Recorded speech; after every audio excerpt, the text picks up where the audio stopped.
Hello, everyone, and peace of Christ. All of you, please invite your friends and let us have some good time and useful time together. You know, education, in certain time in the history of a human being was a luxury.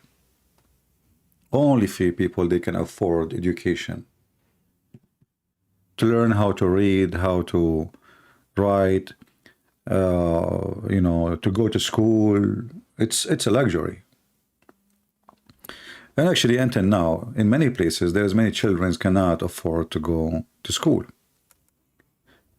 But today we have the internet, which is making things a lot easier. And today we are going to do as usual, study together. And in the same time, I will open my Skype soon. If any Muslim would like to call us to prove us wrong, please feel free. We have a person, the Muslims, his name is Sabeel Ahmed. Sabeel Ahmed. This guy, there is a verse in the Bible remind me of him. And if you are from this county or city, which is in Morton Grove, Illinois, you have to be careful about how this guy trying to manipulate your kids. And when you send your kids to the mosque of the Muhammadan there, go and check out how many kids who've been in mosque before, who thought this is a religion of peace, and then they end recruiting them into Taliban, Al-Qaeda, etc. In the beginning, Muslims always they try to present Islam as a sellout, as a cars dealer. This car is so beautiful, it's so good, will live forever with you, it's good, buy it. And then if you say to him, no, I like that car, I think, and then suddenly he switched all his statement he said before a second ago about this is the best car to the second car which you were not told about yet. Suddenly this car, because now you like it, maybe you will buy it, maybe. So, oh, this is the best car, this car, is a Muslim man. He is a car salesman.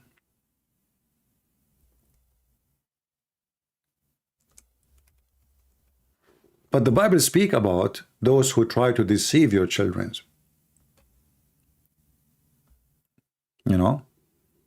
Those who try to deceive you, there's many verses in the Bible about them. And one of the verses speak, or few of them, about those who come to you in a sheep clothing, but in fact they are wolves. If you go to Matthew chapter 7, verse number 15. And here this is an example how this guy, he tried to present Islam as a sheep. Islam is beautiful. Islam is kind. Islam is, is not what anyone says to you.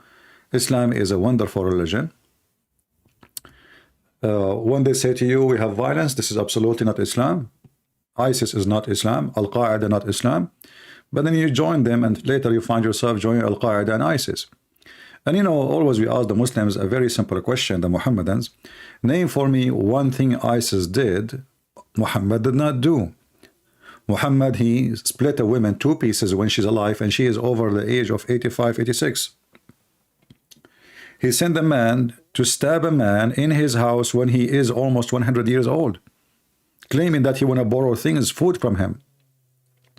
So assassination, kidnapping, raping, stealing, sex slavery, and most of the Christians in the West and around the world, and even non-Christians, they do not know that a Muslim, he is allowed to lie, as we see in chapter 3, verse number 28. And Muhammad, he made it clear we can lie in three cases: to our friends, to our families, and to our enemies. And according to Muslims, we are enemies. The Muslims, if you see this guy, he keeps saying to the guy in the video, to the Christian in the video, he keeps saying to him, brother, brother, brother. But the Quran made it so clear that a Muslim person, he cannot even take friends, not a brother, from those who they are Christians or Jews. And now for sure, if you are an atheist, that's mean you are like a monkey for them. So this is the Quran, as you see, we don't make things up as they do. Ye who believe, take not Jews and Christians for friends, they are friends of each other, and he among you who take them as a friend, he is one of them, which means he is an apostate. And Allah, he guide not wrongdoing folk. And by actually this statement here, especially the last phrase, is showing us that Islam is a fraud, is satanic, because as you see, Allah don't guide the wrongdoing folk. So Allah guide whom? I mean, the one who is doing good, he do not need your guidance, you stupid. Obviously, the Quran is made by someone, he is satanic, he don't want people to live in peace. The Quran order in chapter 9, verse 29, to kill anyone don't believe in Islam. And in this verse, Allah, he confirmed that a Muslim, he cannot take a Christians and the Jews as a friends. In fact, in the same chapter, if you go to verse number 14, it says that Allah will spread hatred and enmity between the Christians. So yes, Allah is a Satan, and he is the enemy of the Christians. So when a Christian, he go and visit a mosque, you are especially those who take their kids with them, you are taking your kids, your children, to the house of the devil by your own hands. You are giving your children to the devil. Read with me. And with those who say, Lou, we are a Christian, we made a covenant, but they forgot a part of that, therefore, and if wherefore, we're off. And if you ask the Muslim, what is the covenant the Christians they made? This is the most on the funny things Muslim they say. They were admonished, therefore we have stirred up enmity and hatred among them till the day of resurrection. And then you ask yourself, we are talking about who? We are talking about God or Satan? The Quran says that the one who likes to spread enmity between people is Satan.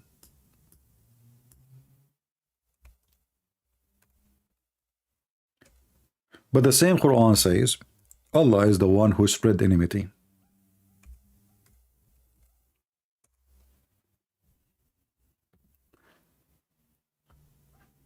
All those verses, chapter 5, verse number 64, Allah, he spread hatred between the Jews. In chapter 5, verse number 91, which is the same chapter we are reading from, imagine. The same chapter, chapter 5, verse 14, says Allah will spread hatred and enmity between the Christians until the day of judgment. And verse number 91 in the same chapter saying, Satan seeks only to cast among you enmity and hatred by the means of a strong drink and games of a chance. So if a Muslim, he drink, this is hatred. Allah, he spread hatred between the Christian without drinking. That is good. It's halal hate. But now we want to go and see how this Sabeel Ahmed, he really can help us to expose Islam. In this video here, you know, they invite the Muslim, it's a show time, so they invite, as you see, he have a presentation in the wall, one Christian come in, and he have a bunch of Muslims sitting, and they are recording the event. And if you are a Christian going there, my friend, don't be naive and stupid. Take a camera and take person, or at least one person, to record the event, because if you say anything is an embarrassment to them, they will cut it off. And if you say something can be embarrassment from your side, they will post it. So don't be a fool and go there to the house of the devil if you are not ready. But look what this idiot, he just said. And this is why we say those people, they are priceless to expose Islam. And let me give him a credit, so he will not complain to YouTube and say I use his video, because they are coward and they flag your video. They fear us using, you know, they love everybody to post their video, but not the one who get them busted.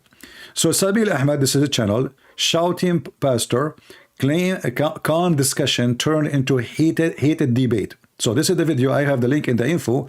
So Sabeel Ahmed, don't go to YouTube and claim that I did not give you credit and there is copyright over it. No, this is fair use and a criticism. And actually, I will play a very short part of the video, a few seconds.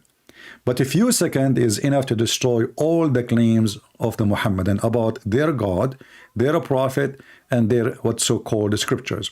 Listen carefully and try not to laugh with me. And I would like to see people in the comment later or in the chat here to tell me what is what is went wrong in what he just said?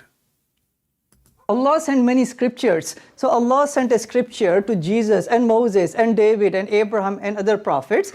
Those scriptures were only meant for that time, and they are meant for that time. Those scriptures, they meant for that time.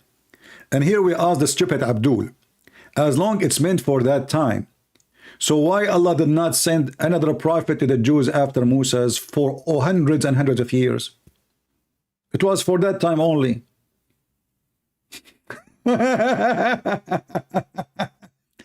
And Allah, he sent the scriptures to Jesus. It was for that time. So why Allah waited 600 years after to send Muhammad if it's only for that time? Do you see how they lie? This is the salesman who is trying to sell you, and a car is a stolen property. So Islam have nothing to do with the Christianity or Judaism. Islam steal names in order to deceive people so they can, get in. Do you believe in Jesus? Oh, we believe in him. Oh, you believe in Moses? Oh, I believe in him. But they will not tell you that they believe that Alexander the Great was a prophet. They will not tell you that Islam believe anyone is a prophet. I mean, Allah, he sent 124,000 prophets. And what make it funny, or more funny, is what you will say next. So Allah, he sent the scriptures to all those names, and he mentioned Jesus. And we challenge the Muslim to tell us how Allah, he sent the scriptures to Jesus. According to the Quran, Jesus spoke in the cradle scriptures. So how he sent him the scriptures? How come Jesus did not wait for a guy, his name is Jibreel, who come to him when he is 40, and he squeezed him, and he said to him, read. And Jesus said to him, I do not know how to read. And then he squeezed him again. And Jibreel, he squeezed him again. Please read. And the guy, he said to him, what's wrong with you? I do not know how to read. And the angel squeezed him for the third time. Everything in Islam, by the way, is a 3 time. And this is a story from the Bible too. Muhammadan, they claim that they are against the Trinity, but everything in Islam is a Trinity. When a Muslim do ablution, he have to wash his hand 3 times, his nose, his mouth, his face, he wipe his hand, his ear, his feet, everything 3 times. Muhammad, when he go to a place, he say Assalamu alaikum 3 times, which is very stupid and boring. So in Islam, everything is 3 times. And now we see a prophet, he been squeezed by the angel Jibreel 3 times. And the prophet, he keeps saying to him, I do not know what are you talking about. I do not know how to read. But in the case of Jesus, Jesus spoke in the cradle as an infant. So when a Muhammadan, he say, according to their book, and we know where this story is coming from. And this is additional proof that Muhammad is a fraud. This is Jesus. And the story of Muhammad is very well known. An angel came to him. And he squeezed him 3 times. And after he keeps saying to him, read, still Muhammad cannot read. And this is additional proof that Allah is a false God, because if Allah, he said to me, and he is God, read, even if I don't speak the language, I will speak the language and I will read it. When Jesus said to the blind man, see, so. When he said to the one who cannot walk, carry your bed and walk, he walked. Allah, he squeezed Muhammad 3 times, and he is the one saying the word read. Yes, the angel is the one delivering it, but this is the words of Allah. But yet Allah could not make Muhammad read. And read with me here. It says, he speak into mankind in his cradle. And the funny about this verse, chapter 3, verse number 46, is many things. If we go up a little bit just to show you how stupid Muhammad is. Muhammad, he think that Imran, the father of Moses, is the grandfather of Jesus.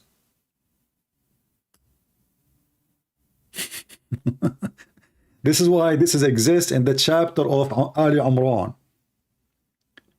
So Imran, according to the silly Muhammad, he lived for some time with the Jews when he moved to the city of Medina. He heard that the Jews, they believe there is a woman, her name is Maryam, and she is the sister of Moses. So the stupid Muhammad, he thought that Maryam, the sister of Moses, is the same sister, the same woman, the mother of Jesus. So now in the Quran, suddenly, we have Umran, the father of Moses, become the grandfather of Jesus, and Umran is the father of Mary. And this is why we laugh at this religion. It is hilarious. It's so stupid. It's made by somebody is coming from the bushes, and you know, he's like the Bigfoot man who do not know how to read, how to write, and he want to teach us about our belief. And he came 600 years after Jesus. And according to the Quran, Mary, she was a nun. Mary, she was a nun. And the funny Muhammad later, he says that the one who claimed to be a monk or a nun, this is a fabrication. If you read the verse with me clearly, here it says that Mary, she devoted herself to God. And Allah, he sent her every day her food to her room. That's a nice thing. I wonder why this thing didn't happen to Muhammad. Every day, she have her food coming in a sanctuary place.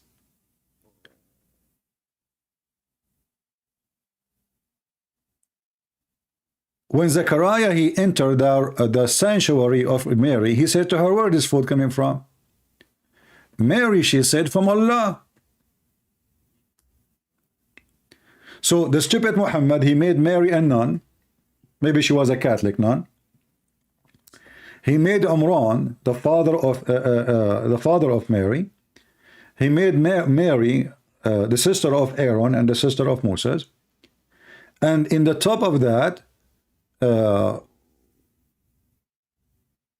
as you see here in the story, and remember the wife of Umran said, my Lord, I have vowed into thee which in my belly, because it was a miracle for her to have a baby, supposedly.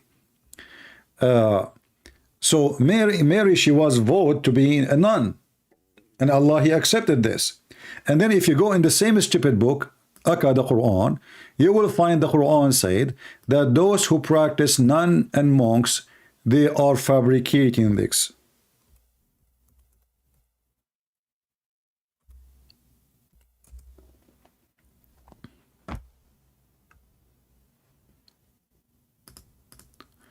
Just to show you how stupid the one who they called him Muhammad. Chapter 57, verse number 27. It says that those who they are acting as monks, this is a fabrication. They invented it themselves.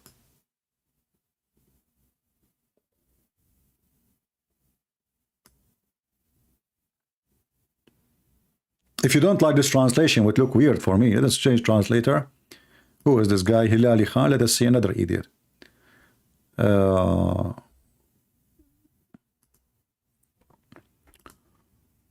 So those who practice being monks or nuns, this is their own fabrication, and Jesus never taught them that. Take a note of this. This is their own fabrication, and it's not from God. All right?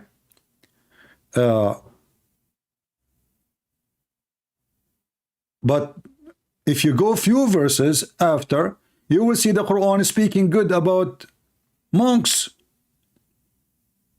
Chapter 5, verse number 82 says, from them there is priests and monks who they are good men.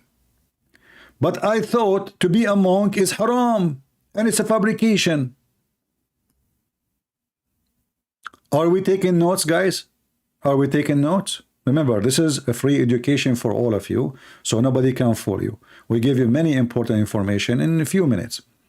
So if monks is forbidden, and monks is a fabrication of those Christians, so now how he is praising them, attacking the Jews, says monks are wonderful people. I thought they are fabricating this. How you can be a fabricator and you be good? How you can be an inventor of God teaching and you can be good? So all the story of Jesus in the Quran is stupid and it's false. And then when this guy, he said that Allah, he sent scriptures for Moses and Abraham and Jesus, what next he will say? What he will say next is enough to put 1,000 nails in the coffin of Muhammad. Listen carefully what this smart man, he will say to us. So Allah, he sent what? He sent the scriptures to Jesus. He sent the scriptures to Moses. He sent the scriptures to all those prophets. And he even count them for us. And how much more time? 2? So Allah sent many scriptures. So Allah sent a scripture to Jesus and Moses and David and Abraham and other prophets. Those scriptures were only meant for that time and those people. Yeah. So what happened was, all throughout history, those scriptures, people started to change them. People diluted them. Diluted them. People, they start changing them. Now, many Christians, when they hear a Muslim saying such a statement, what the Christian usually do? Somebody help me in the chat. When a Muslim, he say that a Christian, when a Muslim, he say to you, you Christian, you change your book. What the Christians, they do in response? They start defending the Bible, right? Is that correct? They will start saying to the Muslim, what are you talking about? We have 1,000 of manuscript. La, la, la, la, la, la, la, la, la, la, la. Why you do that? Actually, this is the best way to destroy Islam. Because he just said that the one who sent those scriptures is Allah. And he just said that people started changing them and diluted them. Which means he is confirming that the scriptures of his God cannot be protected. So when a Muhammadan, he says to you such a statement, he says to you, oh, say to him, oh, you are saying the Bible of Allah been changed. Oh, okay. Well, that is a proof that Allah cannot be God. Why? Because when you say to me that your God, he sent the scriptures and he could not protect his scriptures, that means he is not God. I have books. I challenge you to change my books. You cannot. And I am a human being. You cannot add a word. You cannot take a word from my books. So when a Muhammadan, he say that Allah, he sent the scriptures, he is giving us a tool to prove to us that the scriptures of Allah is a joke. Additional to that, if we go to the stupid Quran, the yellow pages of Muhammad, it says that nobody can change the words of Allah. The Muslim, they say to you, Allah, he meant the Quran. Even that will be even more stupid to say. Because either the words of Allah are equal to each other or they are not.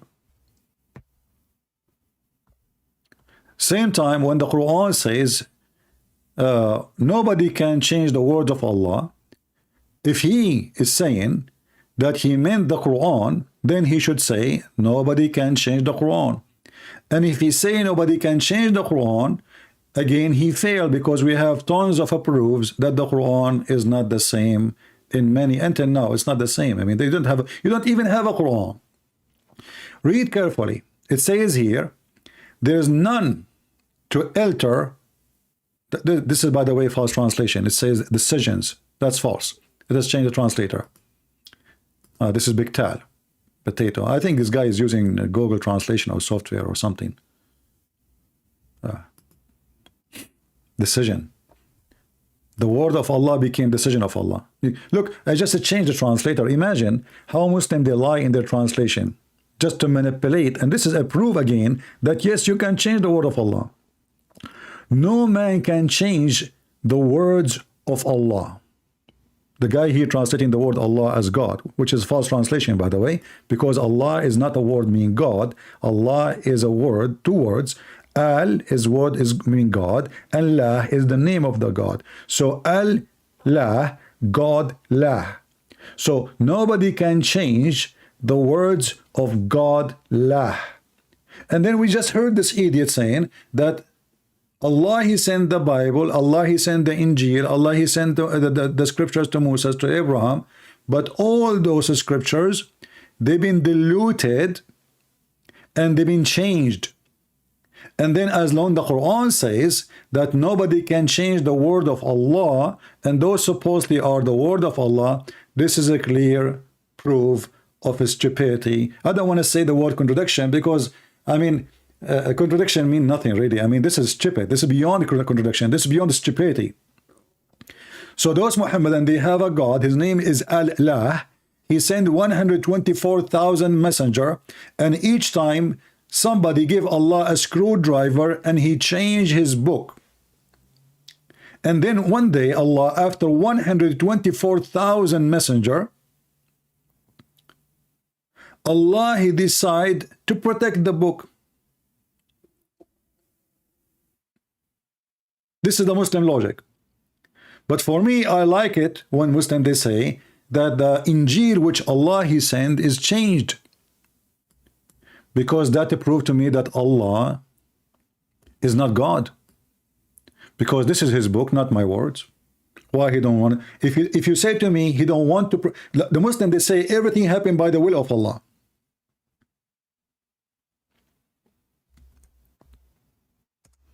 Everything happened by the will of Allah.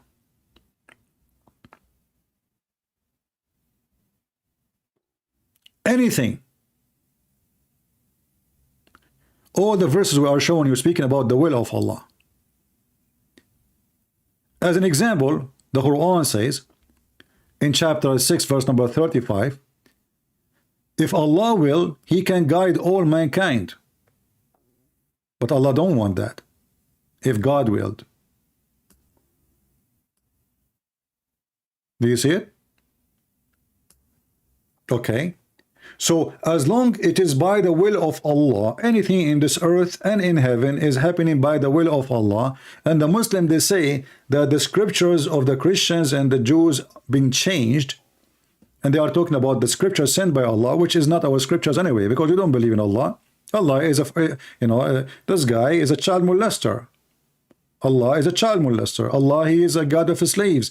Allah, even He promised us in heaven, we will have a huge number of slavery, and most of them, they are boys and girls. This is not our God, and we don't want to have such a God. But going with the flow, you will see here how stupid the one who is making the Quran saying, if Allah will, all of them, they will become one religion. So, why we don't have one religion? Because it was Allah will not to be one. So why we have diluted the scriptures as Muslim they say? Because this is the will of Allah. As long this is the will of Allah, so what is the will of Satan? If it is the will of Allah to change the scriptures of Allah, so what Satan was doing for a living during that time and now? If the one who misguide, the Quran says, are you going to guide the one who Allah misguide? So we ask the Muslims again, if Allah is the one who misguide people, who is Satan?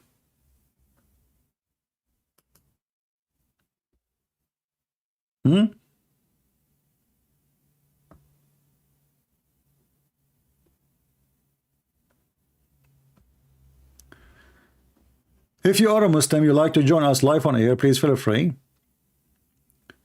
And I will be happy to call you. Just text me and tell me I'm a Muslim, and I will call you. All right? Anyone have any answer for what we just said?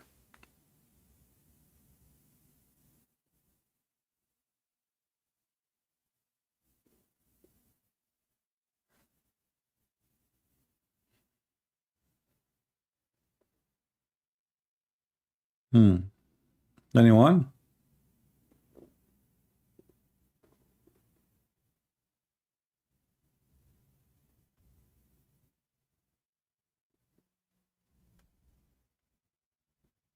Any Muhammadan?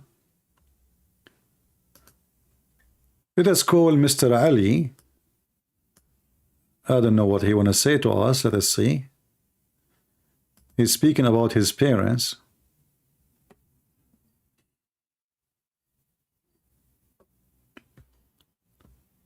Hello?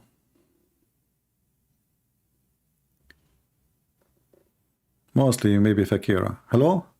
Maybe not Fakira. Let us see. Hello? Yeah, I hear you. Go ahead. I would say my mother would say there's 99 names for Allah, and that doesn't describe anything that Allah would do. Your mom, she said there's 99 names of Allah. Yes, she would say, Yeah. if I was her, 'cause me and her, we debate all the time about this, and Yeah. I can't for the life of me get her to agree, but she would say something along the lines of, he's the all merciful, he knows everything, but he has 99 names, and that would never cover him because he gave women power. He Okay. all that extra stuff. Yeah. But you know that one of the names of Allah, as an example, is Al-Mudil. Adon Mubil. Al-Mudil. What is Adon Mubil? Al-Mudil. Al-Mudil. Al-Mudil, which mean the one who misguide, the one who deceive. You know that? Are you sure it's not the one that plans? No, the planner? no. This is the model is the one who deceive. As an example, chapter 13, verse number 37.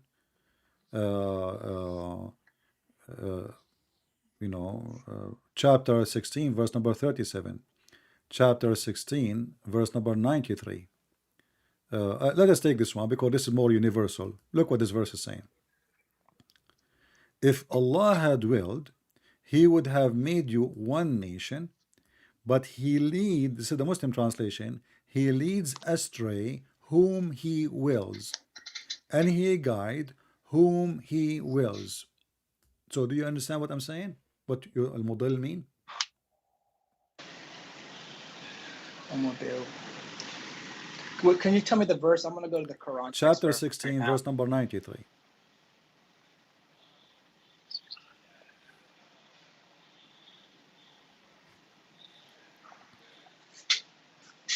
Mm-hmm.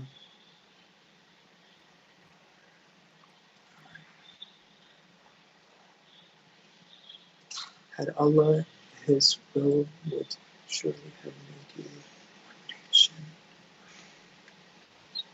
You can read loud. Okay, so it says, had Allah His will, He would surely have made you all one nation, but He leaves in error him who wishes and guides him who wishes, and you shall truly be called upon to account for your deeds and conduct. Where does it say? Okay. Do you see your translation says He leads into error, right? Yes, yes. But who is the one who leads us into errors? Isn't it Shaitan? Yeah, it definitely is Shaitan. Exactly. This is Allah. So Allah is a Shaitan. But what if He's just testing us? You watch a movie, you will see in the movie there is two cop. One he play good cop, and the other one he play bad cop. Right? Here, yes, there's only a bad cop. Why? Because he lead the majority of mankind into error. And the translation is false, by the way. It doesn't say error. It says into deception, yudil. You can take the word yudil. I don't know if you speak Arabic or not. You can take the word yudil and you take it to the Islamic dictionary, any Islamic dictionary of your choice, and you will find that the word yudil mean to deceive and to mislead. So in my translation here, the screen says He leads astray. So who is the one who lead us astray? The devil. Who is the devil in Islam? Allah. If Allah is the one, do two things. He lead astray and He guide. So what exactly is the job of the devil? What the devil do for maybe a living? Allah You know, what he do in his time? is. There's a verse in the Quran that says, like right after Jesus, it says he is the best planner. Is that words in No, there my as friend, this well? is not the same word. Secondly, that's a false translation. There's no planner. Al-Makirin have nothing to do with the word planner, because you let me show you how we can get them busted. Obviously, you don't speak Arabic.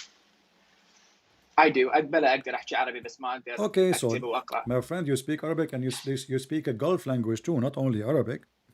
So you speak Arabic very well. I'm surprised now. You shocked me. So now, let us read together. As long you speak Arabic, why and how you did not see that the word makr mean, don't we say in Arabic, الثعلب المكار? ثاقب المكار. ثعلب المكار, ثعلب. You know what ثعلب? ثعلب. Yeah, لا ما no. the fox. Oh إيه ثعلب إيه. Okay. آسف. So the fox, the makar, because why? Because he deceive you. He's very smart. He deceive. So in chapter 7, verse number 99, it says, أَفَأَمِنُوا مَكْرَ اللَّهِ لَا يَأْمَنُ مَكْرَ اللَّهِ إِلَّا الْقَوْمُ الْخَاسِرُونَ. Are they feel secure from Allah? This is the Muslim translation, not mine. Divincing? What divincing mean? Divincing. I don't even know the English divincing is. Let me search in the dictionary. For me, and I'm not good in English too. Okay. Invent, planner, system, mechanism. Okay. Well, no, this is a false translation then. Are they feeling secure? Let us change the translator. You will see how the translation change. Let us see. خطاب. خطاب. إيه. Here he says, do they feel secure against Allah planning? But if we take the word makar, makar, to the dictionary, we will find that this word means deception and deceiving. So do you feel secure from the deception of Allah? You should know that only losers they can feel secure from the deception of Allah. And just to show you that this is what the word meant, makar, we will go and we will search the word makar in the Quran, and we will find how the Muslim they have funny translation.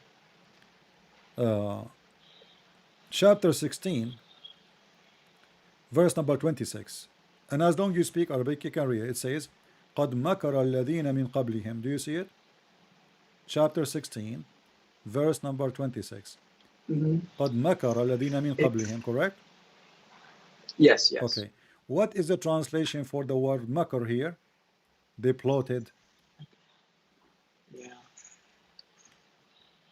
Do you see it? You said 26? I'm sorry. Chapter 16, verse number 26. Okay, yeah, I see it now. The proceeds did schemes is what it says over here. Yeah, well, no problem. But this is what makar mean, is to deceive, conspiracy, to trick, you know, a trap, secretly, you know, to do something illegal or harmful. And it is an evil action.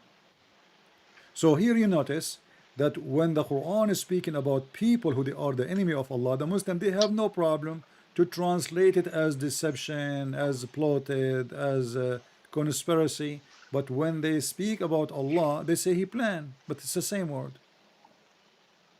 You know what I'm saying? Yeah. There it is makar, here it's makar. So what is different? It's a false translation. I don't mean to be off topic, but when I told my dad about this, he said the Quran is like the best book in the whole entire world. He said if there is one word missing, every single Muslim would know it, and it's been really preserved. And No problem. I just started Ask looking your into dad to recite for you the chapter of stoning to death. From Aisha and the animal. Or ask him to recite the verses of a breastfeeding for adult 10 times. Okay, that I actually don't understand now, because there's a certain word for it, tata, something like that, in Arabic or إرضاع. Arda. إرضاع. Okay.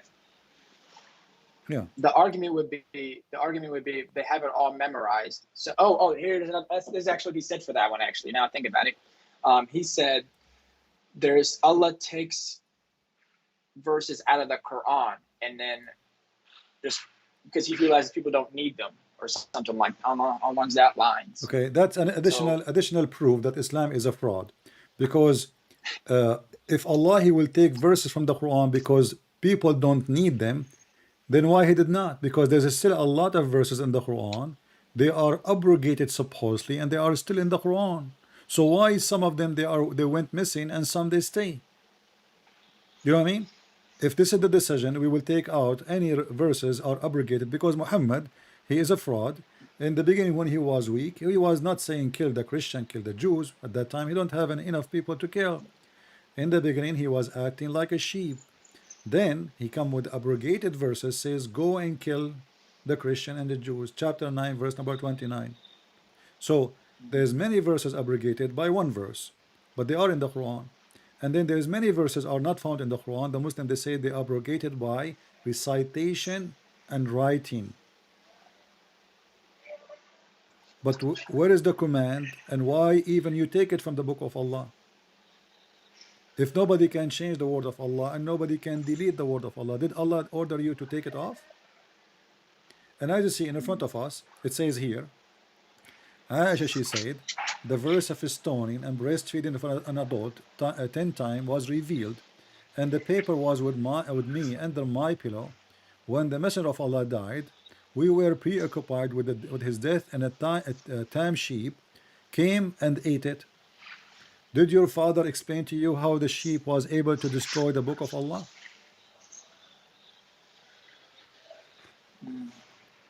No. So how the Muslim, they keep saying to us, like including the guy we are speaking about him in the video, he says the Quran is preserved, and he said 15 million Muslims, they recite the Quran. That's false. Not even one of you can recite the Quran, because the Quran, first of all, the one you have is not the Quran of Muhammad. Secondly, there's hundreds of verses missing according to Aisha. As an example, Aisha, she said, chapter of Al-Ahzab used to be equal to chapter of Al-Baqarah. And if we go and check the chapter of Al-Ahzab, we will find that hundreds of verses are missing in one chapter alone. So they lie with no shame, you know. And actually, for me, I would like the Quran to be preserved so I can love more. I wish the chapter of a breastfeed for adult is still there, because that will help me more to expose how stupid Islam is. So chapter of Al-Ahzab is 73 verses, but according to Aisha, it was equal to the chapter of Al-Baqarah. And if we measure the distance between them, or what is missing, we will find that we are talking about hundreds of verses, because this chapter here exceed way more 200 verses. Let us read how many. 286 verses.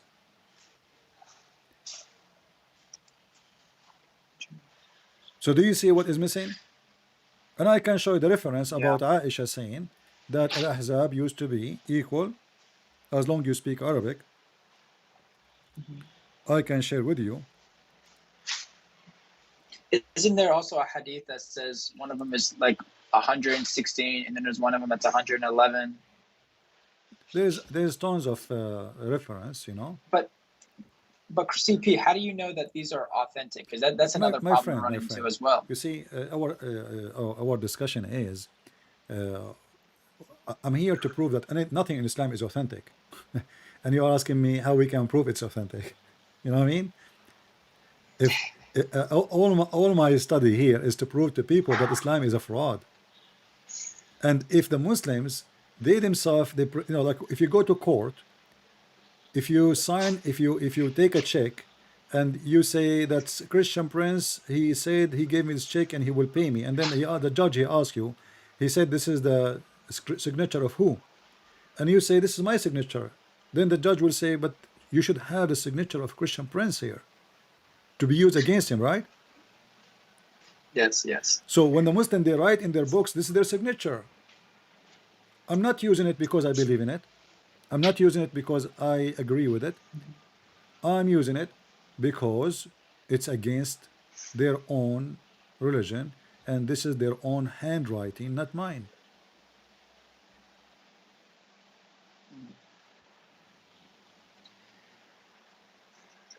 Wow.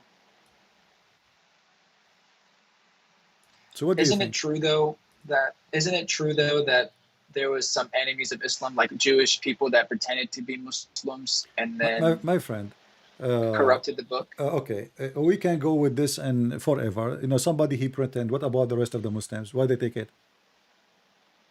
The Jews are still What do you a mean? little minority. Why they just take it? Let us say somebody. I mean, is Al Bukhari a Jew? No. Is Muslim is a Sahih Muslim right? Is a Jew? No. Is a Turmudi is a Jew? No.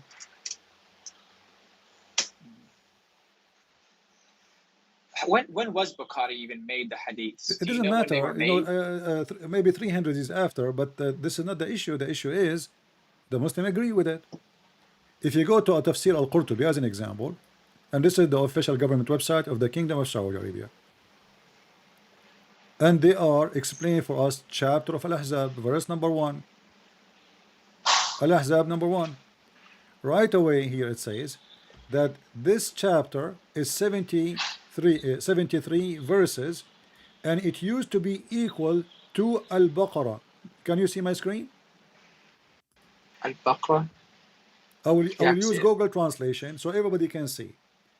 Chapter, this is the official government website of the Kingdom of Saudi Arabia, not my website. And this is the book of Al-Qurtubi. Interpretation for chapter 1, chapter 33, Al-Ahzab, verse number 1.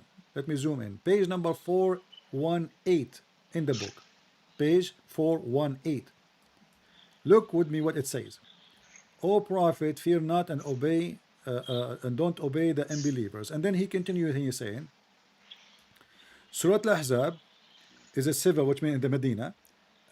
It was revealed to the hypocrite, and it is 73 verses. This surah was equivalent to what? Can you read with me, please? Said 73 verses. Can you read the following at the top or the bottom? The one I highlighted for you. It says this surah. It is 70 Okay, Al-Ahzab. 73 It's verses. 73 verses, and the surah was equivalent to Surah Al-Baqarah. Oh, okay. Al-Baqarah. What? Do you see my screen or no? You don't. Yes, yes, I do. Okay. It just is Does it laggy, but say? yeah, I Does it see say it. it used to be equivalent to Al-Baqarah? Yes, and Al-Baqarah, what chapter is that? Because like I Baqarah said, is I'm not. chapter 2, which have 286 Yes. Yep. verses, minus, listen with me, minus 73. How many verses is missing in the chapter of Al-Ahzab? Over 130. 213.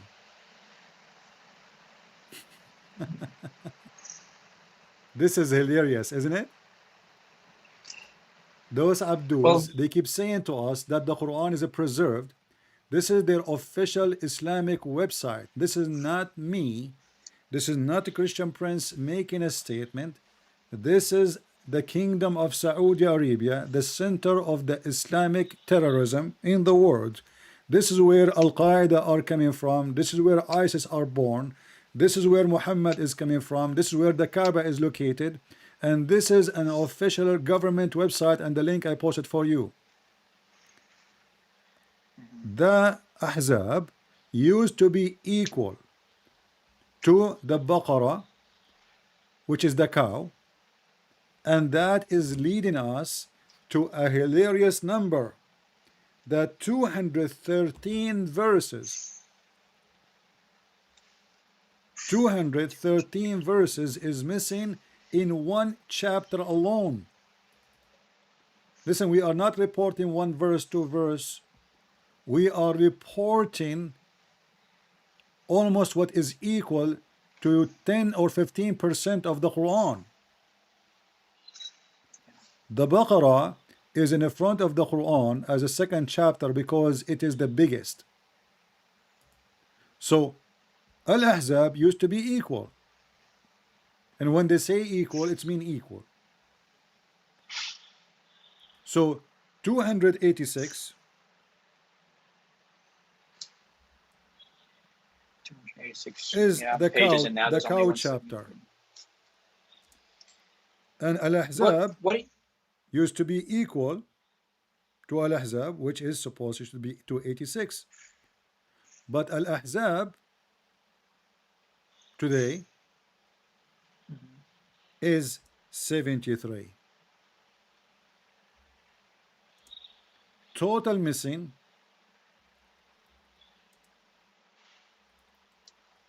verses is 213. How in the world anyone can refute that? 213. And look, again, this is not the book of the Jews. This is not a hadith from the Jews. This is Tafsir al-Qurtubi. This is the official Quran website of the Islamic government of Saudi Arabia. And let me show you the address for those who might say, oh, this is cannot be. Here we go. Let me zoom in. Read with me. Quran.ksu, which means Kingdom of Saudi Arabia. Education.sa, government website. You can click at the end of the page and you can go and you can communicate with the government. Somebody saying, read before and read after. What before and after? Here we go. Read after. Read. It says, and it was the verse of stoning. So now they are adding more verses are missing. The old men and the old women, if they commit adultery, stone them outright as a punishment. So why it's not in the Quran? And now we found one verse. What about the 213? So now we will say 212. Are you happy? But still it's missing because it's not in the Quran. Yeah. I'm sure there's probably more, like Aisha said. What? There is more for sure. CP. You see, we are just showing you one statement about one chapter. This is just one statement.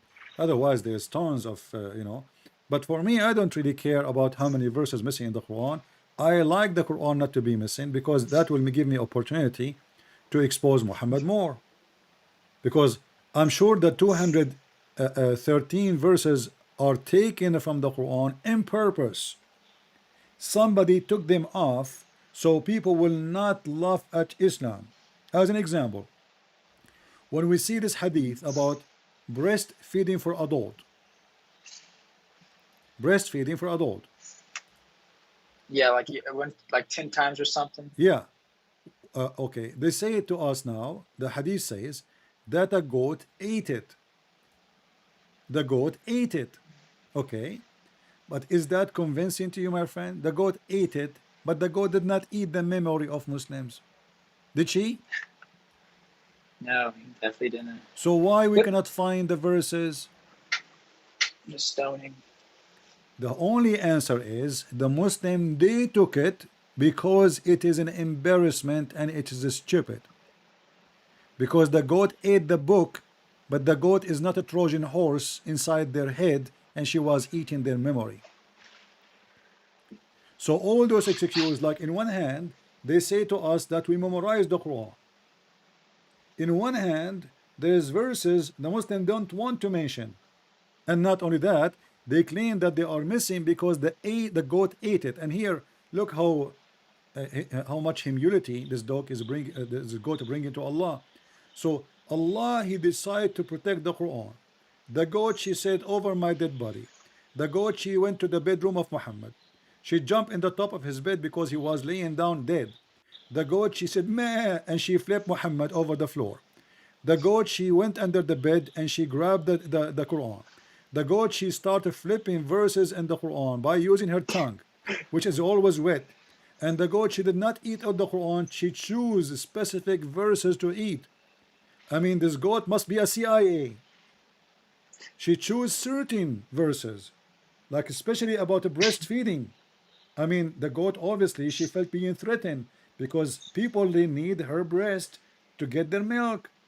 Now the goat, she felt that Muslim women, they are competing with her. So the goat, she went to the bedroom of Muhammad. She jumped in the top of the bed, Muhammad, meh, meh. And then the goat, Aisha, she was busy because the Prophet is dead and many people come into the house, and the Prophet with the goat alone. I don't know what the goat she did beside what she did with the Quran too. I mean, the guy is dead. She flipped and the Quran is under her pillow. So the goat, she flipped the guy and she start eating the Quran. And she did not eat all the Quran. She ate verses of her choices. This is must be a very well-educated goat, and she did take a degree from the Sorbonne in France. She speak languages. She learned even Arabic, and she started flipping pages. Which one I will eat? Which one I will eat? Which one I will eat? And then after she That ate the verses, which is more funny, that Aisha and the Muslim, they remember what she ate. I mean, isn't this is hilarious? How Aisha, she figured oh out boy. that this is the one the goat ate.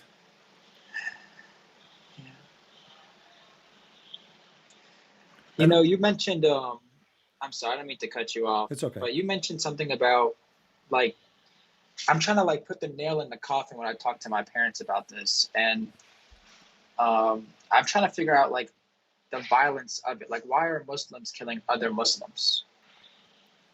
You know, I mean, even this is because of Muhammad. You know, Muhammad, he made it clear that if two group of Muslims, they, you know, they disagree, one of them have to kill the other one. You know, one of them have to finish the other one. And this is how Muhammad actually he established the destruction of Islam. If you go to chapter 49, verse number 9, this is why Muslim, they find it legitimate to kill Muslims. Why?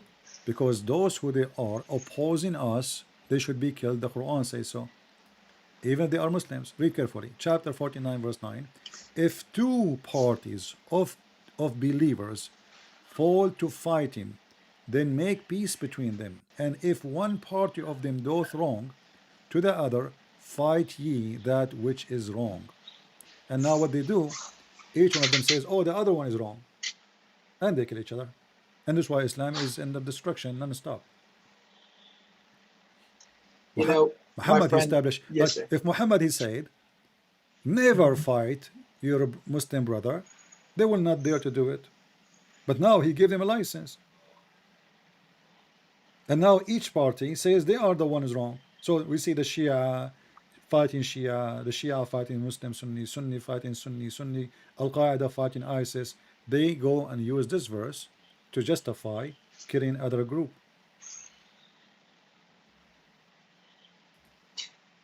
Christian Smith, I'll be honest with you, man. Like, when I was young, and even now, like, I just stopped practicing Islam. I've been practicing it for 16, 17 years, and you just get trapped. You just never think anything else is right. You know, they just trap you and just keep you in there. And I should have known it was wrong for the longest time because, like, I was born in Iraq, and a group of Muslims came to our house and literally took my dad from us, and just we don't know what happened to him. I'm sure they killed him because he was from Egypt or something.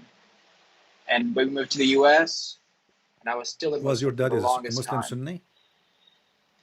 He was Muslim. He was. I don't know what. I really don't know the difference between. I know Sunni and Shiites are different, but Yeah, he was but your definitely he family, always they are hide it. Sunni or Shia, because then you can find out who is the one who took him. If he was Shia, then obviously the Sunni is the one who took him. You know. Yeah, I think my mom is definitely Sunni. Oh, so he is Because I have a Sunni. So he is stepfather. Sunni. So the one who took your dad is Shia.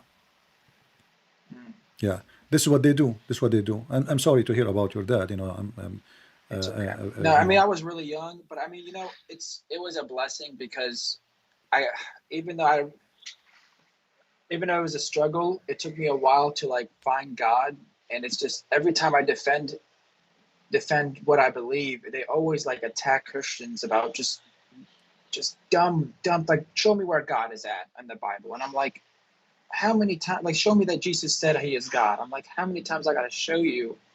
It's just, I just really want to get away from this hellish religion. You know, I know it's satanic. I just wish I have the spirit like you do and just be able to, you know what I mean? So now, just to understand you, I never spoke to you before. So now you left Islam, and do you believe in Christianity? Yes, sir. I've been a Christian for the past 2 years. I Ah, actually just wonderful, recently got baptized. wonderful, wonderful, Yeah, wonderful. And yeah. what make you come to Christianity, if you don't mind to share with people here? Um, to be quite honest with you, I always prayed, and I just never felt it in my heart. And even though I got out, had no religion, and I just asked the man, what do you mean by new kingdom? And then I just got closer with the Bible. I mean, God is love. I don't think there's a single verse in the Quran that says God is love. Yeah, You know, and what really got me is when Jesus said, "Blessed are the ones who mourn," because that he just, like, it's like he speaks to you, and you can't find comfort in the Quran. You just can't do it. You can't understand it. I can speak Arabic. You heard me speak Arabic, but it's yeah, hard to understand it. It's hard. yeah. It's And ridiculous. not because of the Arabic is short, but because the Quran is a stupid book. Like, when I give the Quran to somebody, he is born in the Middle East all his life, and I ask him to read and to explain, and then he will end saying to me, Allah knows best what he meant. Because it's a stupid language. This is not even Arabic. I mean, this is really stupid. And the Quran is not really a book which is like bringing you a step by step into information. No, like when you go in a school, let's say you start studying algebra 2, you start from zero, teaching you about numbers, etc., and how to divide, but you don't go to the last level in 2 seconds. In Islam, no. In Islam, suddenly we are talking about Adam, suddenly we jump and we are talking about Jacob. And then from Jacob, Yeah, we go yeah. back to talk about Muhammad wives, and she want to go to do poo. And then we go jump from Muhammad wife, want to do poo, to Umar al-Khattab was spying at the wife of Muhammad. And then we jump from Muhammad and Umar al-Khattab spying at the wife doing poo to Sulaiman and flying carpet. And then we jump from the flying carpet of Sulaiman to talk about how Allah he made the moon and he split the moon. Oh And my then we God. find a verse after it saying that Allah never split the moon because there is no Quran, no miracle given to Muhammad. So this is a hilarious book, you know, made by an idiot. And this is why the Muslims, when they ask them a question, they say Allah knows best what he meant. And not only that, actually, I don't know if you know in the Quran that Muhammad himself, when people start asking him questions, and he himself could not explain what he is saying. Do you know what he said? Hmm. Allah knows best. No, he said this Quran have a lot of verses which is mutashabihat. What I the won't word understand. in English, agorical. I don't know how to pronounce the word correctly. Sorry. Uh, It's okay. uh, I wish I knew what it was in Arabic. I would have say it for you, but yeah. you know, So I know what you mean, kind of. Yeah, it's under you cannot understand it. Only Allah can pretty much understand exactly. it. No one But knows what I it don't know means why you save bought the Allah. book. Yeah. Is it true that the But Quran was here already but written here before it you came?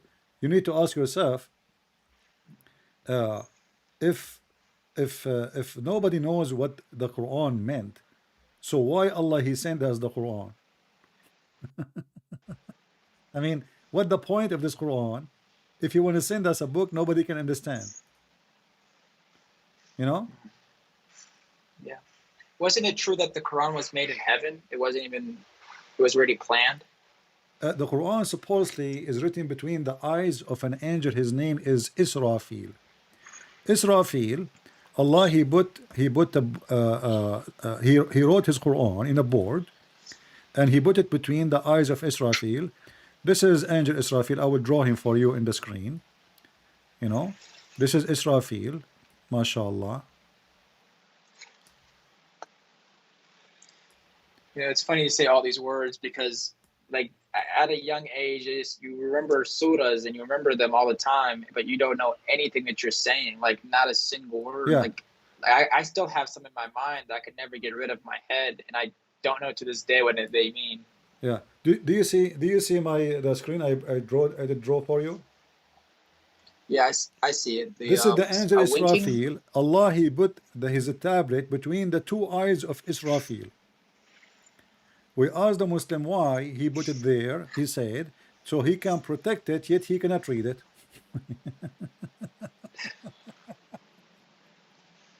The distance between the eyes of Israfil is the same distance between the earth and the heaven, which means 500 years distance between the two eyes.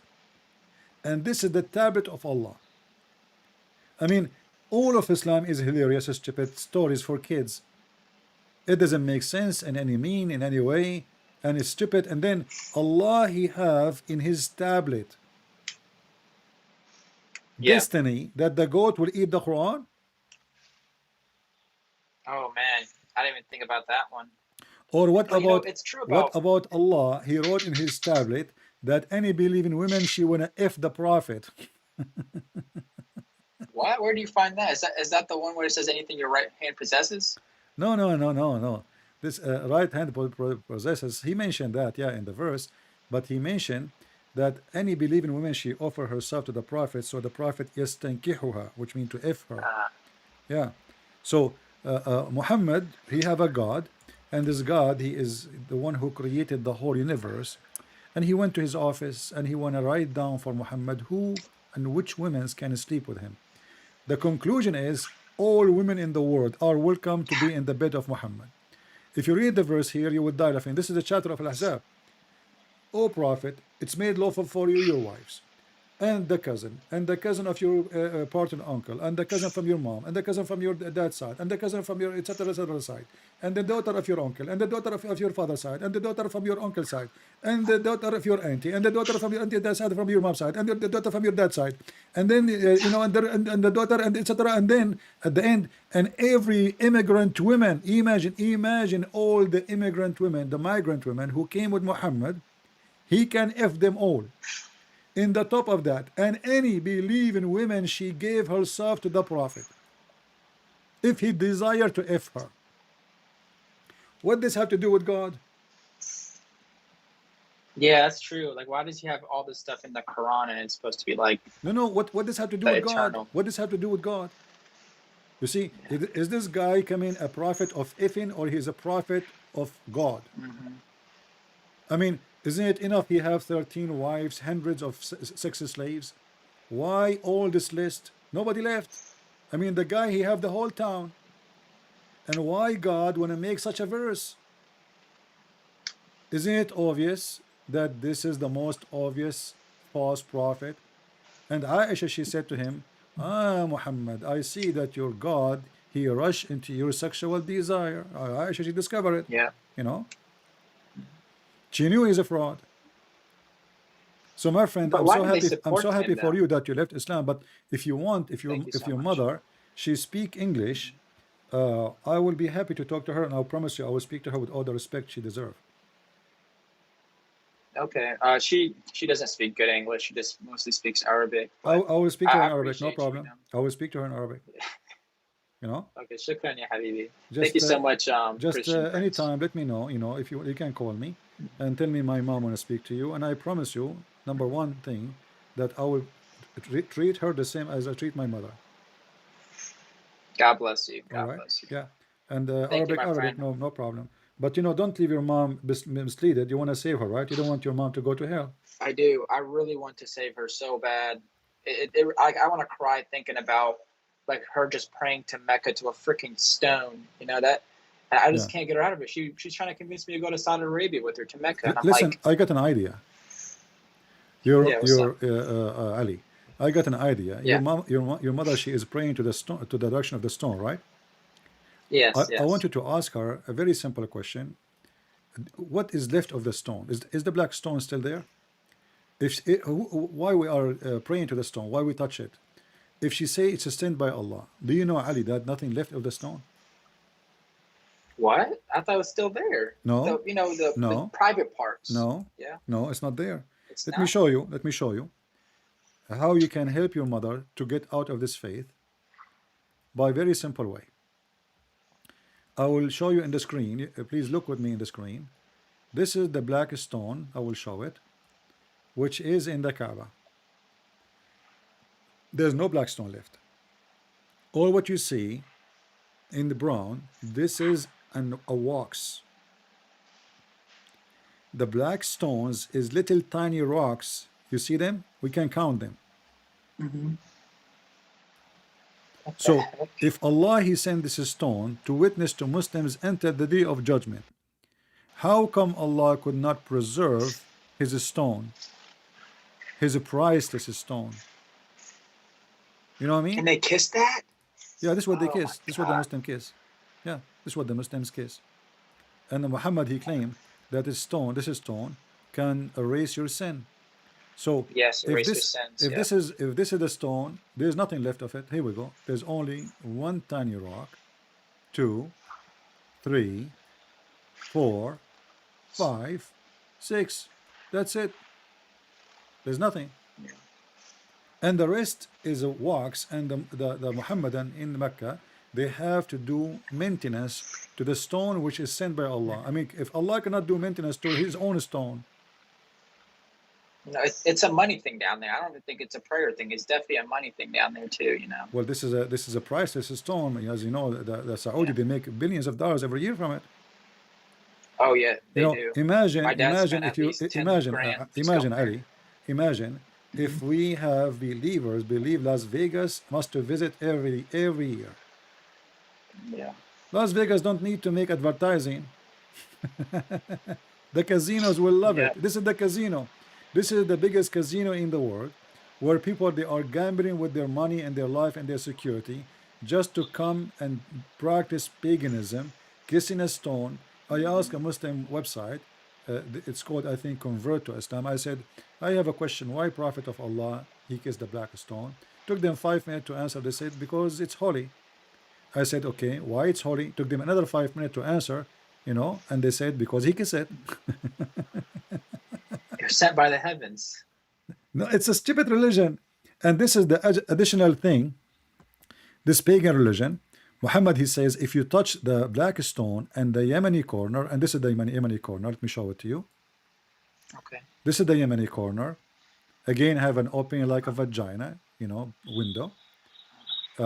The Yemeni corner have stones coming from the temple of Al-Makkah, which is the temple of the god Lah, the moon god. So what the Kaaba is a replacement. Instead of you going all the way to do Hajj in the temple of Al-Makkah, which is in Yemen, which is the temple of the moon god, why you want to go there? Here we go. We brought some stones from that temple. We put them in the Yemeni corner. That's why it's called the corner of Yemen. If you touch the Yemeni corner and the black stone, Allah erase your sin. It's your sins, yeah. I wish it works that way, you know. Definitely Well, not. I mean, this is a pervert religion because if this is how it is, then all of us will become pervert. If this is how easy it is, we go touch a stone, you know. You know what I You know mean? what gets me too? Yeah, what gets me too is that they're doing good over here just to go to heaven to have sex with 100 different virgin wives. That you know, you do good over here just to do bad in heaven, which makes no sense to me too. Yeah. But But look what I got you. Muhammad. Another additional proof that Muhammad is a fraud and he is a pagan. Here we go. A person asked a Muslim, narrated from Abdullah ibn Ubaid.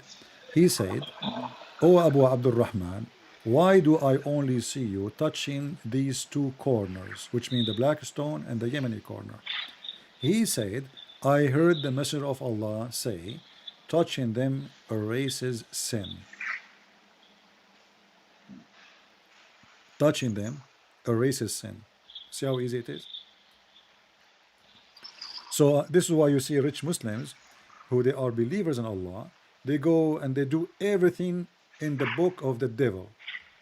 And then they go do Hajj, have some mut'ah with some Yeah. maids. They have a lot of maids, bring them from poor countries. They have sex with them in Mecca, and then they go to the Kaaba. Even the hadith says that the Muslim they used to go and circle around the Kaaba, and their penises was dropping sperm. Oh, jeez. Wait, you see that in the hadiths? Yes. Anything I say, I will show it to you. Yeah. Trust me, I know. I've been watching you for months. Watching you has made me want to be like an apostle. Like, I'm not gonna lie, I've been studying, and I just gotta get my Arabic like 100%, and then, mashallah. Yeah. So this I don't is think I can ever be this as is good what as you, Islam is though. about. Honestly. Here Oh. we try our best. Uh, you know, To expose. to give reference and to prove what we say, not only just saying it, because people they need answers. Here we go. Read with me. This is Sahih. Muslim cannot say this is Da'if. It's Sahih. Let me show you here. It says Sahih. Sunan Ibn Majah 2980. We used to go around the Kaaba, and our penises dripping semen.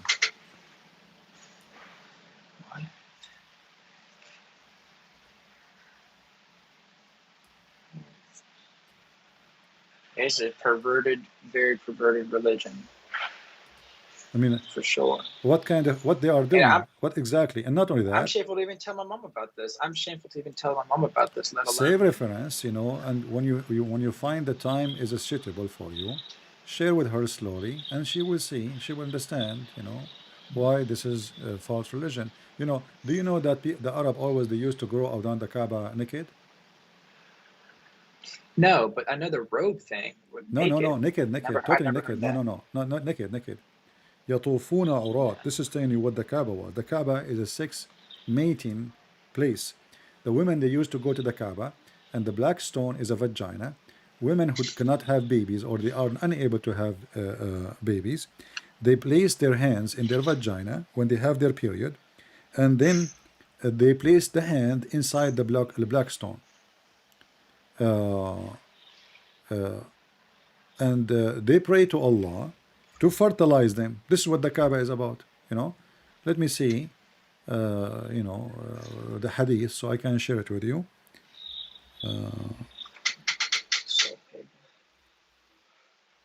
Isn't it true that Muhammad used to be pagan for 40 years before he became a monotheistic? He was pagan and he is still pagan, my friend. He did not change. Yeah, that's true. That is true. Yeah, nothing changed. He was a pagan and he's still pagan. Yeah, let's see. And didn't he mention something about the three gods too, the goddesses? Oh, but then that's a satanic verse. Warm meal, some fresh. Say again, because a video suddenly played on my side here. What you said? No, I was saying he was worshiping those three goddesses, but then they turned out to be satanic verses. He was he got when he met the Jews. He tried to copy some of the Jews, it's, what the Jews, so he's mixed up. This guy, he adopt other belief so he can get more people. So when he met the Jews, he tried to adopt some of the Jews' teaching. He met the Christian, he tried to adopt some of the Christian teaching. And the Arab, already they have their pagan Kaaba, so he adopted that from the beginning. And then in the beginning, he abandoned the Kaaba and he started praying in the direction of Jerusalem for a long time. Why? Because he was hoping the Christians and the Jews, they will join him and they will accept him if he do that. But when none believe in him, he got so angry from them and he decided to kill them all and then go back to his roots, which is the Kaaba and paganism. As you see in front of us, Sahih Muslim, the book of pilgrimage, it says, from Isham, from narrated from his authority, from his father, blah, blah, blah, blah, blah, that in the exception, with the exception of the Hams, who were Quraysh, and their descendant go around the Kaaba and the house naked. You see it? Totally naked. And your mom, she speaks Arabic, so you can give her this. This is how you can find it. Oh yeah, for sure. قال كانت العرب تطوف بالبيت عراة. You see? Totally naked, nude. There's no bra. There's a woman, actually, Muhammad, he wanted to marry her or to sleep with her. She used to go naked around the Kaaba and she is so beautiful, and she have a poetry or a song. And she said, هذا ما إنا أبديناه. I forgot the point. Like, this is what we have, we display, but it's not to touch or to play. So she don't want any man to touch it or to play with it, but she is going naked because other women, they like to be touch and play. So this is what we have. We display is not for you to touch or to play with. Uh, and Muhammad, he was sitting in the Kaaba watching women naked, and he saw this women. And then after that, Muhammad, not before, like you will notice that Muhammad never said, never, not even a single verse in the Quran, saying don't go around the Kaaba naked. You know what I mean? Not a single. I mean, when Jesus, when the Jews, they were buying and selling, not going naked around the temple, not in the temple, not inside even the square of the temple. Like the temple have many squares. The outside skirt of the temple, Jesus, he flipped tables on them. He said, "You are making the house of my father a bazaar." Muhammad is watching women going naked around the Kaaba and men totally naked, and he never Naked shouts beach. saying, "Stop doing that." Why? What do you think? Isn't it I this mean, is the he one? hasn't going naked, but he wants the Muslim girls to wear the hijabs and all that stuff. Like, Even that one, it was when he because he was of the hijab, because it was of his jealousy. Umar al-Khattab, he was to harass his wives. Muhammad is a coward. Umar, he harassed the wife of Muhammad, and Muhammad don't dare to say to Umar, stop doing that. And Umar is the one who make an excuse saying, yeah, come on, man, I order your wife to cover themselves. So Muhammad, he came with the hijab. In fact, Umar, he says, Allah and Allah, he took from me, Allah, he agree with me in three. Some hadith says 10. The Kaaba, the hijab, and the station, the PlayStation of Abraham. Those are coming from Muhammad, from Umar. Even Muhammad, he says, if there is a prophet to come after me, is going to be Umar. but he's the last prophet too. Yeah, no, he can hire you. Yeah, for sure. But you see, my point is, if I am prophet of God, shouldn't be the first, and this is the house of God, shouldn't be the first thing I say, screen against, is women and men having sexual nude party around the Kaaba?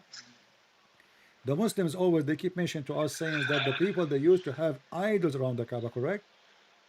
Yes, yes. But they Still never inside, mention, right? Too. yeah, but they never mention that the Prophet of Allah, he went so angry against men and women going naked. And there's not a single verse in the Quran saying so. Not a single verse against going naked around the Kaaba. In fact, until now, the Muslim, they go naked around the Kaaba. They wore just a sheet, Yeah, that's true. Just a Buddha sheet.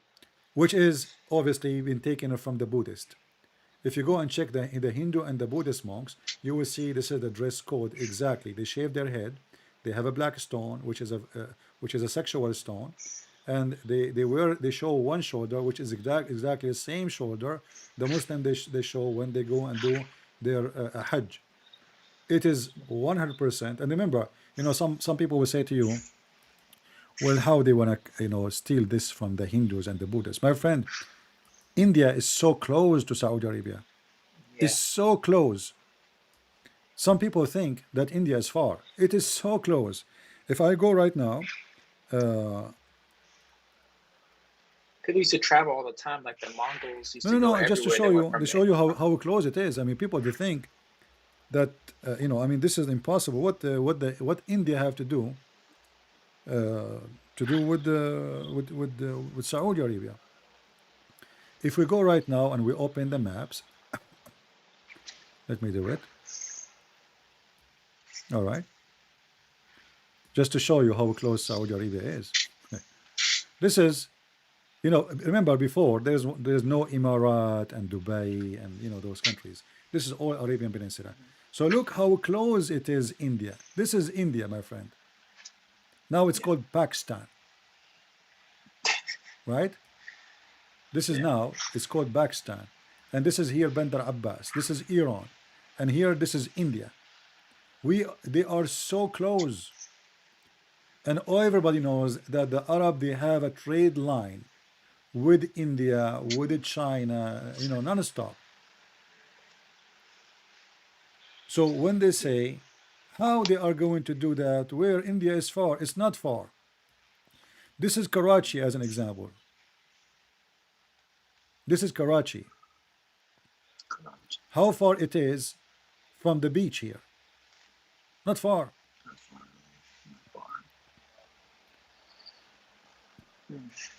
So, Yeah, for sure. and remember at that time there's no borders, there's no passport. People just go and enter any place they want. You know, it's not like now you have to take a a visa, and there is a police and there is border control. You know. I just really don't. I really appreciate you showing me this. I just really don't understand how so many people can fall into the satanic religion. Like, they're just so blind. I don't get it. I really don't. It doesn't make any sense. Well, I'm glad for you. You decide to leave Islam, my friend. I'm happy to have you, and I will be happy to help your mother anytime you can. You wish to call me. And if you have a friends, they are trying to convince you that Islam is a good religion, tell them come and speak to this guy. I will be watching. I want to see who is the winner. All right. Oh yeah, me too. God bless you, Safi. Have a good night. Bye-bye. Thank you. Take care. God bless, and I will pray for your mother. Take care. You know, you notice a lot of people who they start studying and reading, you know, they are leaving Islam. I mean, how many people they call us just in the last week they are ex-Muslims? Incredible number. Honestly, incredible number.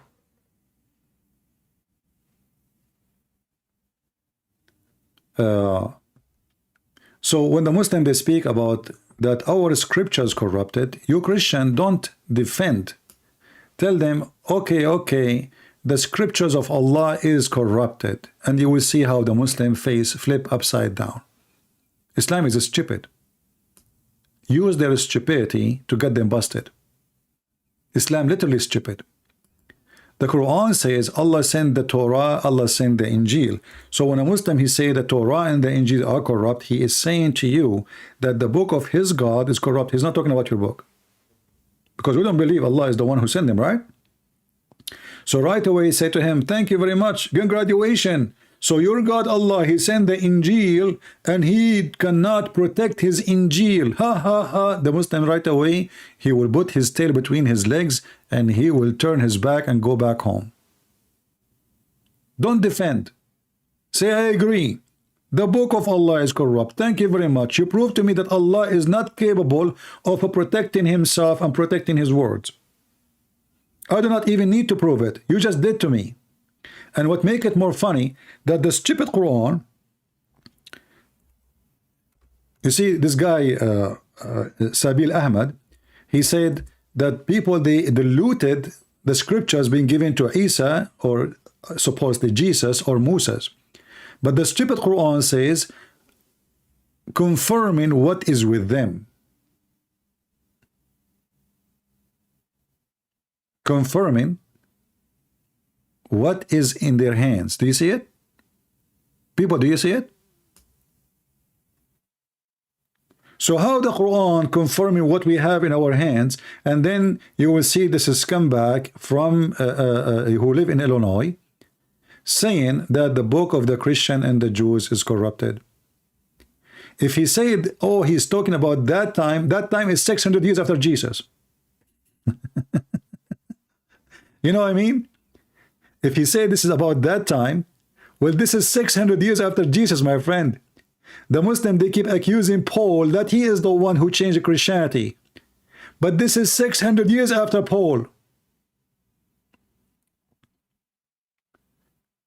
This is 600, almost 700 years after Paul. The Quran confirmed the book is with us. The Muslim in their mosque and their speeches, they say our book is changed. Do you see how they are diluted? Do you see how they are hypocrite? Do you see why we laugh at their cult? Do you see why we consider Islam as a mockery to the man brain? Islam is a mockery.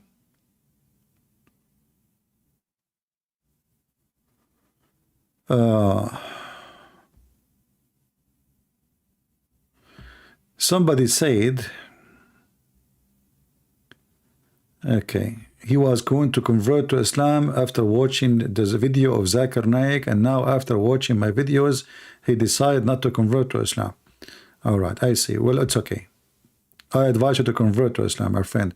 First of all, Allah will make your penis endless, and that is a reward for you. But don't forget to take a selfie picture with your penis when you have it, because I believe this is not a reward. This is the most torture way to walk. Imagine you have a penis in front of you, and it is endless. You can't even walk forward. You have to drag it and walk backward.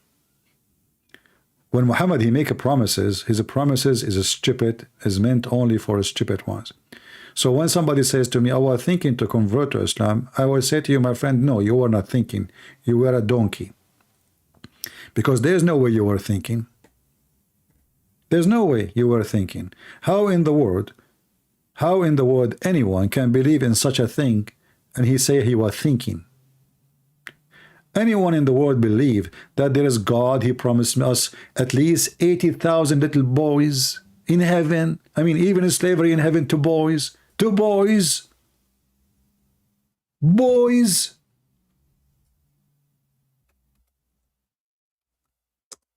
You have to be a pervert. Literally a pervert.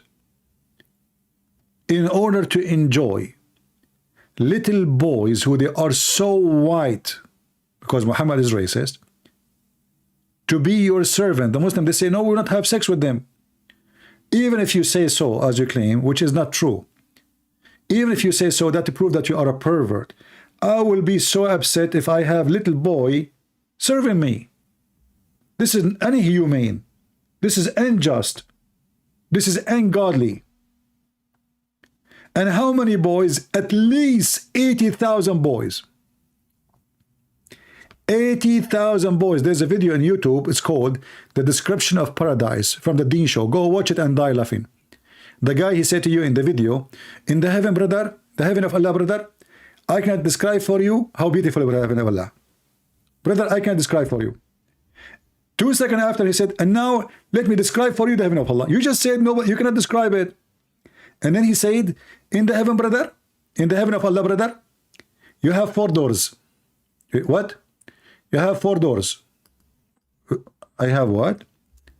Your house, brother, in the heaven have 4 doors. My house in the heaven have 4 doors? Yes, brother. And you enter from 1 door. Go watch the video. You will die. Actually, once I played this seminar this video in a seminar in the Philippines, people fell in the floor. The church, people really fell down in the floor from laughing, especially with my comments. You know my comment. You know the thing. You know, there is a guy. He was like over heavy duty with his size. He said, "Please stop. I cannot breathe. Oh my God." Please, you know, and we felt that he might die because it's so hot. It's a Philippine, you know, and the guy can't breathe. You know, you can feel his chest, you know, like it's like a chimney. Please, oh God, you know, he said, take him out, man. I don't want the guy to die because of me, you know. And they brought to me somebody. He was a principal of a school, and they told me that this guy, this is a different one, different speech. This guy is thinking to convert to Islam. I said, fine. When he come and he said, go walk behind him and put your 2 hands in his shoulder, I will know that this is the guy. So then the guy, he came and he said, and I played the video, the same video we are talking about. Then I asked him, I did not tell him that they told me that you are thinking to convert to Islam. They asked him, so what do you think? He looked at me, he said, this is really Islam? I said, yeah, this is really Islam. What do you think? He says, this is not what they told me. Like, he is out. He cannot believe that what I said. As you see, it's not even me I'm talking. I'm playing video for you. It's not me talking. It's not me reading. So because he could not believe, this is Islam, brother. You will have, your house will have 4 doors. Brother, you enter from 1 door. And by the way, this is what I do in seminars. I draw. I always ask for a board behind me, and I draw in it. So, brother, you enter from 1. Are you, brother, following with me, brother? You enter from 1 door. Okay, which one, brother? This door. Another door is for your servant. You have 80,000 servants, brother. Brother, how many?